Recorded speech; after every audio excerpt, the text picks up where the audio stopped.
लाओ यार, ये क्या है। और जैसा कि आपको मालूम है कि ये 2 वर्षीय कार्यकाल के लिए अधिवक्ता संघ वाराणसी के चुनाव यहाँ पर संपन्न हो चुके हैं और बड़े शांतिपूर्ण ढंग से ये सौहार्दपूर्ण वातावरण में यहाँ पर ये मतगणना जो है अंदर चल रही है। किसी भी प्रकार का कोई शोरगुल नहीं है और बाहर सभी लोग एक मंत्रणा में है कि आज के अध्यक्ष का ताज किसके सर पर बनता है और पदाधिकारी कौन कौन होते हैं। इस वक्त जैसे हमने बात किया था कि जो नई कार्यकारिणी का गठन होना है उसमें क्या अपेक्षाएं होनी चाहिए, तो हमारे साथ मौजूद है हमारे वरिष्ठ अधिवक्ता आदरणीय स्वप्निल डोंगरे साहब। उनसे चर्चा करते हैं कि किस तरीके से आप अपेक्षा करते हैं कि जो आज जो चयन होना है और आज जिनका इलेक्शन है और जिनका चुनाव होना है उसमें अध्यक्ष की क्या भूमिका होनी चाहिए बार और बेंच के लिए और नवोदित नए जो जूनियर्स आ रहे हैं उन लोगों के लिए। सर देखिए, वाराणसी अधिवक्ता संघ हमेशा से बड़ा गरिमामय पूर्ण वातावरण बना के रखा हुआ है और हमारे जो बुजुर्गों की विरासत है जिन्होंने आज तक यहाँ इस मुकाम पर उन्होंने लाया है, जिसमें बहुत अच्छा वातावरण यहाँ हमारे यहाँ होता है। और हम जैसा कि अभी नई कार्यकारिणी से अपेक्षा करेंगे कि एक तो बहुत सारी जो समस्याएं हमारे पास, पहली बात तो ये कि लाइब्रेरी की समस्या, ई लाइब्रेरी की, दूसरी समस्या है महिलाओं के लिए बैठने की व्यवस्था, महिला अधिवक्ताओं के, दूसरा सभी अधिवक्ताओं के लिए बैठने की जो पर्याप्त व्यवस्था नहीं है उसके लिए भी काम करेंगे, तीसरा जो ग्रामीण अंचलों से जो लोग आते हैं, जो पक्षकार आते हैं, उनकी भी जो तकलीफ़ें हैं, बहुत सारी दिक्कतें हैं, उनके लिए बैठने की व्यवस्था, यूरिनल की व्यवस्था और भी बहुत सारी चीज़ें हैं, तो वो उसके लिए वो प्रयास करेंगे, ऐसी हम अपेक्षा करते हैं। और हमारे जो नए पदाधिकारी हैं, मुझे उम्मीद है कि वो इस काम को भली भांति करेंगे। बहुत धन्यवाद सर आपका। और जैसा कि हमारे वरिष्ठ अधिवक्ता स्वप्निल डोंगरे साहब थे और इसी के साथ हम बात करते हैं कि जिस तरीके से अभी मतगणना चल रही है और अभी कोई रुझान बाहर नहीं आए हैं, बहुत ही शांतिपूर्ण ढंग से चल रहा है। हमारे बीच हमारे बार एसोसिएशन वाराणसी के जो है पूर्व अध्यक्ष विलास मिश्रा जी यहाँ पर मौजूद है। हम उनसे चाहेंगे कि उनका एक व्यक्तिगत अनुभव साथ में रहा है और नई जो कार्यकारिणी का गठन होने जा रहा है वो किस तरीके के होना चाहिए और क्या एक इंफ्रास्ट्रक्चर नई कार्यकारिणी के लिए होना चाहिए। पूरे मध्य प्रदेश में जो चुनाव हो रहे हैं आगामी, उनको वाराणसी बार से सीखना चाहिए कि शांतिपूर्ण, सौहार्दपूर्ण और भाईचारे से जहां पर 2 प्रत्याशी, जहां हर चीज़ के लिए लड़ाई होती है, ये पहला बार है कि 2 अध्यक्ष के, 2 सचिव के, 2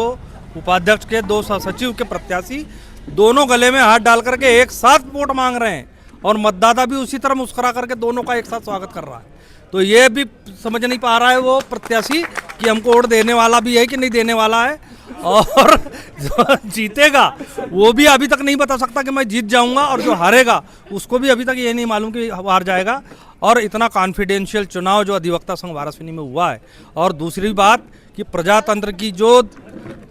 जो नींव रखी गई थी कि बिना पैसे का चुनाव होना चाहिए, वो देखने के लिए उनको वाराणसी अधिवक्ता संघ आना चाहिए। मैं सभी प्रत्याशियों को अपनी ओर से शुभकामनाएं अर्पित करता हूं। अब अध्यक्ष के लिए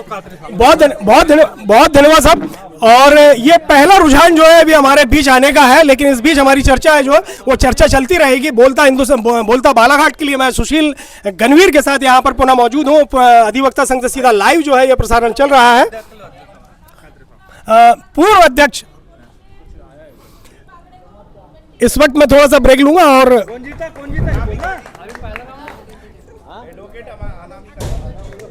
और ये पहला रुझान जो है यहाँ पर आ चुका है बहुत ही शानदार माहौल में। पहला रुझान जो है अनामिका शुक्ला जो है सचिव के लिए इस वक्त हमारे बीच यहाँ पर है। हम थोड़ा सा इंट्रोड्यूस कराना चाहते हैं। हमारे सह सचिव के लिए पहला रुझान आया है और सह सचिव जो है, कैसा महसूस कर रही हैं आप मैडम? मैं सभी लोगों का आभार व्यक्त कर रही हूँ जिन्होंने मुझे अपनी समझा है, और मैं चाहती हूँ कि मेरी अंत तक रुझान मेरे पक्ष में जाए। बहुत बहुत धन्यवाद। ये थी हमारे साथ अनामिका शुक्ला जो हाल ही में सह सचिव पद के लिए जो है जिन्होंने अपने चुनाव को विन किया है। बहुत बहुत बधाई मैडम आपको। और इसी के साथ हमारे बीच हाल ही में जिनका कार्यकाल यहाँ पर पूर्ण हुआ है, पूर्व बार अध्यक्ष हमारे कात्रे जी हमारे बीच मौजूद है। मैं उनसे चाहूंगा कि किस तरीके की अपेक्षाएं अब आपकी है, आपने जो छोड़ा है क्या वो आगे बढ़ेगा? अभी हमारे जो बार का चुनाव संपन्न होने जा रहा है, अभी पहला रुझान आया है। हमारी सह सचिव हमारे छोटी बहन अनामिका शुक्ला जी विजय घोषित की जा चुकी है। नहीं मतलब प्रथम राउंड हुआ है, प्रथम राउंड में उनका आगे चल रहा है, मतलब उनका जीत निश्चित है, उनकी जीत निश्चित है। और जैसा कि मेरा कार्यकाल रहा है, मेरे कार्यकाल का जो कार्यकाल रहा है, मैंने जो भी काम किया है वो सबके सामने विदित है। और नए कार्यकाल से हम अपेक्षा करते हैं कि और भी आगे अच्छा कार्य करें। मैंने विधायक निधि से रोड का कार्यक्रम स्वीकृत कराया, रोड बनी मेरी, मैंने बाजू में शेड बनवाया है, थोड़ा सा अधूरा कार्यक्रम बचा हुआ है, उसको पूर्ण कर रहेंगे अपन। मैं इसी के साथ में सभी अभी जितने भी मेरे मतदाता बंधुओं का मैं आभार प्रकट करता हूं, और जीतने वाले अभी जो भी संभावित उम्मीदवार है उनके लिए भी मैं बधाई यहाँ प्रेषित करता हूं। थैंक यू, बहुत धन्यवाद। ये थे हमारे हाल ही में जो अभी चुनाव संपन्न हुए हैं उसके लिए भूतपूर्व बार अध्यक्ष हैं। और इसी के साथ हम चलते हैं, जिस तरीके से जूनियरों की भी यहाँ पर काफ़ी बड़ी लाइन लगी हुई है और जूनियर की भी एक अपेक्षा होती है, और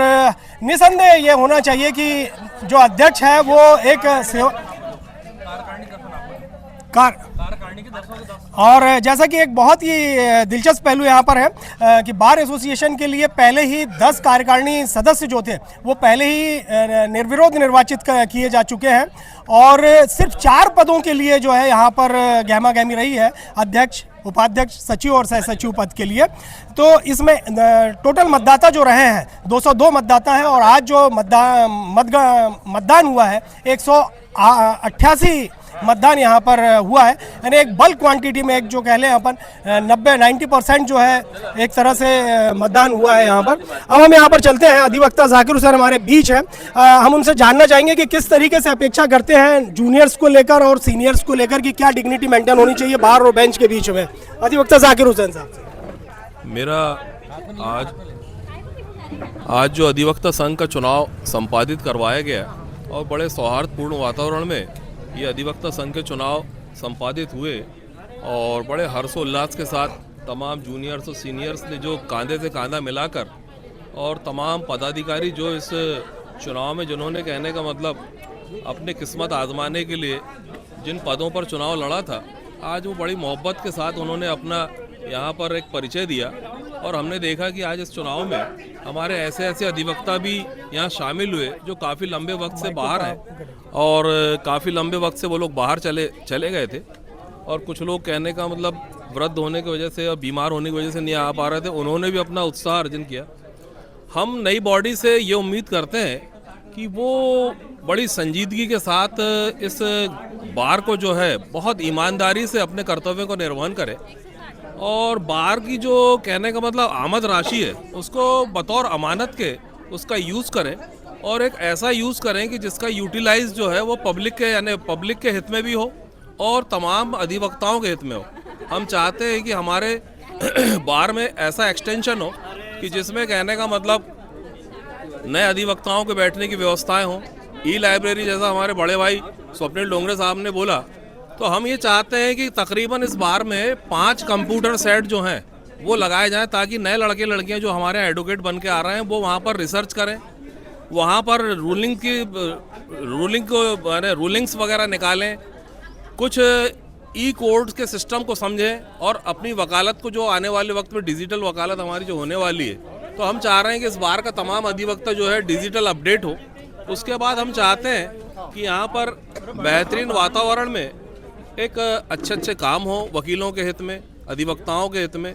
एक कार्यशाला हम चाहते हैं कि नई बॉडी जो है एक कार्यशाला का आयोजन करे, और तमाम जूनियर्स अधिवक्ता को वे ऑफ एडवोकेसी के बारे में समझाया जाए कि वे ऑफ एविडेंस क्या होता है, वे ऑफ आर्गूमेंट क्या होता है, वे ऑफ प्लेडिंग क्या होती है। इन तमाम चीज़ों के साथ हम नई बॉडी से यही उम्मीद करेंगे कि वो अपने सौहार्दपूर्ण वातावरण में एक बेहतरीन कहने का मतलब ईमानदारी के साथ जो बार का जो पैसा है उसका मिसयूज़ ना करें, और वकीलों के हित में उसका जितना ज़्यादा से ज़्यादा काम हो सकता है वो करवाएं। बहुत संजीदगी के साथ और बहुत गंभीर यहाँ पर मसला है कि नए जो जूनियर्स हैं उन जूनियर्स को लेकर